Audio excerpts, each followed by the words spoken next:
ഉഷസ്സിൽ നിന്റെ വന്മഹത്വം കാണാൻ തന്ന കൃപയ്ക്കനന്ത വന്ദനമേ, കാണാൻ തന്ന കൃപയ്ക്കനന്ത വന്ദനമേ.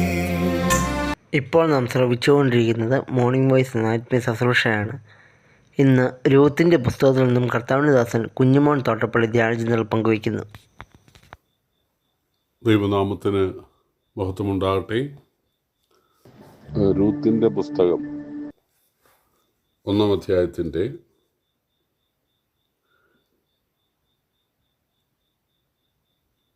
5-ഉം 6-ഉം വാക്യങ്ങൾ ഞാൻ വായിക്കുന്നത് ശ്രദ്ധിച്ചാലും. പിന്നെ മഹ്ലോനും കില്യോനും ഇരുവരും മരിച്ചു. അങ്ങനെ 2 പുത്രന്മാരും ഭർത്താവും കഴിഞ്ഞിട്ട് ആ സ്ത്രീ മാത്രം ശേഷിച്ചു. യഹോവ തൻ്റെ ജനത്തെ സന്ദർശിച്ച് ആഹാരം കൊടുത്ത പ്രകാരം അവൾ മോവാബ് ദേശത്ത് വെച്ച് കേട്ടിട്ട് മോവാബ് ദേശം വിട്ട് മടങ്ങിപ്പോകുവാൻ തൻ്റെ മരുമക്കളോടുകൂടെ പുറപ്പെട്ടു. ഭർത്താവിൻ്റെ മരണം, 2 പുത്രന്മാരുടെ മരണം, ഇത് സംഭവിച്ചു കഴിഞ്ഞപ്പോൾ ഇത് ദൈവത്തിൻ്റെ കൈയാണെന്ന് നവോമിക്ക് മനസ്സിലായി. അവർ ബേത്ലഹേമിൽ കൃഷിക്കാരായിരുന്നു.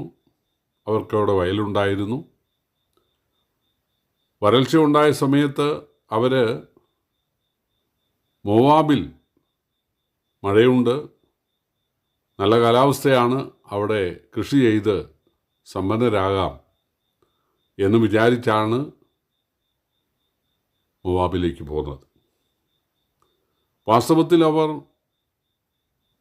കനാൻ നാട്ടിൽ അല്ലെങ്കിൽ ഇസ്രയേലിൽ താമസിക്കുന്ന കാലത്ത് തന്നെ പിന്മാറിയിരുന്നു എന്ന് നമുക്ക് മനസ്സിലാക്കാൻ കാരണം മക്കൾക്കിട്ട പേര് മഹ്ലോനെന്നും കില്യോനെന്നും അല്ലെങ്കിൽ രോഗിയെന്നും ചെലവഴിക്കുന്നവനെന്നുമാണ്.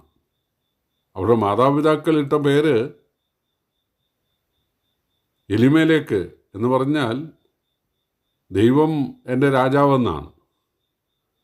തീർച്ചയായിട്ടും ദൈവത്തോട് ബന്ധപ്പെട്ട പേര് വേണ്ടേ മക്കൾക്കിടാൻ. പക്ഷേ അവർ ദൈവത്തിലുള്ള സകല പ്രതീക്ഷയും അവർക്ക് നശിച്ചിരുന്നു. ദൈവവിശ്വാസം നഷ്ടപ്പെട്ടിരുന്നു. ദൈവത്തെ അവർ ഹൃദയം കൊണ്ട് ത്യജിച്ചിരുന്നു. അതുകൊണ്ട് അവർ രോഗിയെന്നും ചെലവഴിക്കുന്നവനെന്നുമാണ് പേരിട്ടത്. പിന്നീട് ആ സ്ഥലവും ഇടാൻ തീരുമാനിച്ചു. ഇസ്രയേലുമായിട്ടുള്ള സകല ബന്ധവും ഇടാൻ തീരുമാനിച്ചു. അങ്ങനെയാണ് പോയത്. ഇസ്രയേൽ മക്കൾക്ക് ലോകത്തിൻ്റെ ഏത് രാജ്യത്തും ആകാശത്തിന് കീഴിൽ എവിടെയും പോകാം. പക്ഷേ വർഷത്തിൽ 3 തവണ പെരുന്നാളുകൾക്ക് വരണം. വിവാഹം ഇസ്രയേലിൽ നിന്ന് തന്നെ ആയിരിക്കണം. മരിച്ചാൽ ശവം ഇസ്രയേലിൽ കൊണ്ടേ അടക്കണം. പക്ഷെ 10 വർഷം ഇവർ പോയി താമസിച്ചിട്ട് ഒരിക്കൽ പോലും പെരുന്നാളുകൾക്ക് വന്നില്ല. അവിടെ ദശാംശമോ അല്ലെങ്കിൽ അവരുടെ ആദ്യഫലമോ ഒന്നും അവർ യഹോവയ്ക്ക് കൊടുക്കാനായി തയ്യാറായില്ല. ആദ്യം എലിമേലേക്ക് മരിച്ചു. അദ്ദേഹത്തെ ആ മോവാബ്യരുടെ അവിടുത്തെ പൂജാരിമാരുടെ വിധിപ്രകാരം അവരുടെ കല്ലറയിൽ അടക്കി. പിന്നീട് ഈ ആൺകുട്ടികൾ അവിടുത്തെ മോവാബ്യ പെൺകുട്ടികളെ വിവാഹം കഴിച്ചു. അവിടുത്തെ പൂജാരിമാരുടെ അല്ലെങ്കിൽ അവിടുത്തെ വിഗ്രഹക്ഷേത്രത്തിലെ ആചാരപ്രകാരം. മൂന്നാമതായിട്ട് മഹ്ലോനും കില്യോനും മരിച്ചു. നവോമി അവരെ അവിടെ അടക്കം ചെയ്യാൻ തയ്യാറായി. പക്ഷേ ഏറെ താമസിയാതെ നവോമി ചിന്തിക്കാൻ തുടങ്ങി. കാരണം കൃഷിക്ക് വന്ന 3 പേർ, ജോലി ചെയ്യാൻ ആരോഗ്യമുള്ള 3 പേർ, അവർ മരിച്ചു. 3 വിധവന്മാർ ശേഷിച്ചിരിക്കുന്നു. ഇത് ദൈവത്തിൻ്റെ കൈയാണ് എന്നുള്ളത് നവോമിക്ക് മനസ്സിലാകാൻ തുടങ്ങി എന്ന് മാത്രമല്ല, മരുമക്കളോട് ആ കാര്യം അവൾ പറയാൻ തുടങ്ങി. തങ്ങളുടെ ദൈവം രക്ഷിക്കുന്നവൻ മാത്രമല്ല, ബാലശിക്ഷ നൽകുന്ന ശിക്ഷിക്കുന്നവൻ കൂടെയാണ് എന്ന് മാത്രമല്ല, അനുതപിച്ചാൽ യഥാസ്ഥാനപ്പെടുത്തുന്ന, അനുഗ്രഹിക്കുന്ന ദൈവമാണ് എന്നുള്ളത് അവൾ ഈ മക്കളോട് അറിയിക്കാനിടയായി. നമുക്ക് ഇത് വായിച്ചാൽ തോന്നും അവർ 3 പേരും കൂടെ തിരിച്ചു വരുന്ന, അതായത് ബേത്ലഹേമിലേക്ക് വരുന്ന വഴിക്കാണ് ആദ്യമായിട്ട് നവോമി ഈ കുട്ടികളോട് യഹോവയെക്കുറിച്ച് പറയുന്നതെന്ന് നമുക്ക് തോന്നും. അങ്ങനെയല്ല. ഒരുപക്ഷെ ചില മാസങ്ങൾ തന്നെ അതിനു വേണ്ടി വന്നിരിക്കാം. നവോമി യഹോവയുടെ അനുഗ്രഹങ്ങളെക്കുറിച്ചും യഹോവ ശിക്ഷിക്കുന്നവനാണെന്നുള്ളതിനെക്കുറിച്ചും യഹോവ അനുദപിച്ചാൽ യഥാസ്ഥാനപ്പെടുത്തും, അനുഗ്രഹിക്കും, സഹായിക്കും എന്നുള്ള കാര്യവും ഈ മരുമക്കൾ ഇരുവരെയും അറിയിക്കുവാൻ തയ്യാറായി. നവോമി ഇസ്രായേൽ നാട്ടിലേക്ക് മടങ്ങാൻ തന്നെ തീരുമാനിച്ചു. ആ സമയത്താണ് അവളൊരു വാർത്ത കേൾക്കുന്നത്. അവിടെ ആളുകൾ വിളവെടുത്ത് തുടങ്ങി. ഇസ്രായേലിൽ ചില മാസങ്ങൾക്ക് മുമ്പ് മഴ പെയ്തു. അവർ കൃഷിയിറക്കി. ചില വിഭവങ്ങൾ, വിളകൾ അവരെടുക്കാനും അത് കഴിക്കാനും തയ്യാറായി. ആ വാർത്തയാണ് നവോമി കേൾക്കുന്നത്. അപ്പോൾ നവോമി ഇസ്രായേലിലേക്ക് മടങ്ങിപ്പോകാൻ ചിന്തിച്ച സമയത്ത് അവൾ അറിയുന്നത് വിളവായെന്നാണ്. നമ്മൾ ആ ഭാഗം വായിച്ചാൽ നമുക്ക് തോന്നും ഇസ്രായേലിൽ വിളവായതുകൊണ്ട്, വിളവെടുപ്പ് ആരംഭിച്ചതുകൊണ്ട്, അതുകൊണ്ട് നവോമി തിരിച്ചു പോരുകയാണ് എന്ന് നമുക്ക് തോന്നും. അങ്ങനെയല്ല. ദൈവത്തിൻ്റെ കൈയാണെന്ന് മനസ്സിലാക്കിയ നവോമി യഹോവയെക്കുറിച്ച് നല്ല രീതിയിൽ മക്കളോട് പറയാൻ തയ്യാറായി. ദൈവത്തിൻ്റെ കൈയാണിതെന്ന് മനസ്സിലാക്കിയ നവോമി അനുദപിച്ചു. നവോമി കരഞ്ഞു. നവോമി മോവാബ് ദേശത്ത് വെച്ച് തന്നെ യഹോവയെ കെട്ടിപ്പിടിച്ചു, കരഞ്ഞു. ഹൃദയം കൊണ്ട് അവൾ യഹോവെങ്കിലേക്ക് തിരിഞ്ഞു.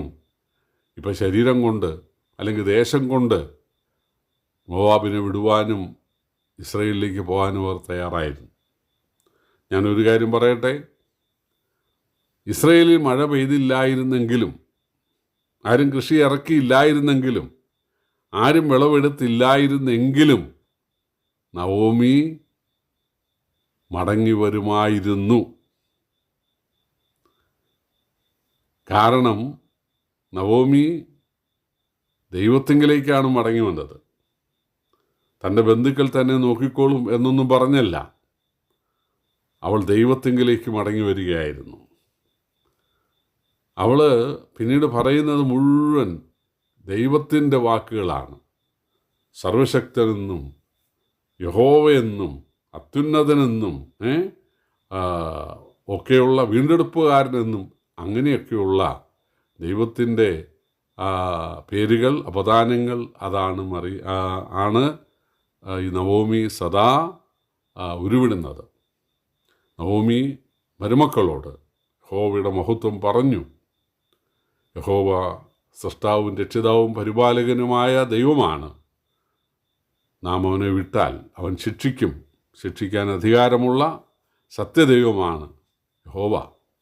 എന്നാൽ അനുദപിച്ചാൽ തീർച്ചയായിട്ടും അവൻ കടാക്ഷിക്കും എന്ന് ചിന്തിക്കുകയും മരുമക്കളോട് പറയുകയും ചെയ്യുന്ന സമയത്താണ് ഇസ്രായേലിൽ മഴ പെയ്ത് അറിയുന്നത്, അല്ലെങ്കിൽ കൃഷി ഇറക്കി വിളവെടുക്കുന്നു എന്നറിഞ്ഞത്. അപ്പോൾ അവർക്ക് മനസ്സിലായി. ഇസ്രായേൽ കരഞ്ഞു, ഇസ്രായേൽ അനുദപിച്ചു. എന്നെ നാമം വിളിക്കപ്പെട്ടിരിക്കുന്ന എൻ്റെ ജനം തങ്ങളെ തന്നെ താഴ്ത്തി പ്രാർത്ഥിച്ച് എൻ്റെ മുഖം അന്വേഷിച്ച് തങ്ങളുടെ ദുർമാർഗ്ഗങ്ങളെ വിട്ട് എങ്കിലേക്ക് തിരിഞ്ഞ് പ്രാർത്ഥിക്കുമെങ്കിൽ ഞാൻ സ്വർഗത്തിൽ നിന്ന് അവരുടെ പ്രാർത്ഥന കേട്ട് അവരുടെ ദേശത്തിന് സൗഖ്യം വരുത്തി കൊടുക്കുമെന്നാണ്. അപ്പോൾ ഇസ്രായേൽ കരഞ്ഞു, നിലവിളിച്ചു. ദൈവം പ്രാർത്ഥന കേട്ട് മഴ പെയ്യിച്ചു, വിളവ് നൽകി എന്നുള്ള വാർത്ത അവൾ കേൾക്കുകയാണ്. മരുമക്കളോട് അതും പറഞ്ഞു. ദൈവം ഇസ്രായേലിൻ്റെ പ്രാർത്ഥന കേട്ടു. ഇസ്രായേലിനെ ദൈവം സന്ദർശിച്ചു, ദൈവം അനുഗ്രഹിച്ചു. അതുകൊണ്ട് നവോമി പോരാൻ തയ്യാറാകുകയാണ്. ആ സമയത്താണ് രൂത്തും അവളെ അനുഗമിക്കാൻ തയ്യാറാകുന്നത്. പ്രിയപ്പെട്ടവരെ, ഒരു വിശ്വാസി തെറ്റിപ്പോവുക എന്നുള്ളത് സ്വാഭാവികമാണ്, സർവ്വസാധാരണമാണ്. നാം പലതിലും തെറ്റുന്നു. ഒരു ബോക്സിങ്ങുകാരൻ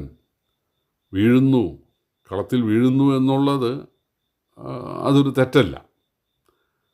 പക്ഷേ അവൻ വീണ് കിടക്കാൻ പാടില്ല, എഴുന്നേക്കണം. നമ്മുടെ ഭാഗത്ത് കുറവുകളും കുറ്റങ്ങളും ഉണ്ടാകുക അത് സ്വാഭാവികമാണ്.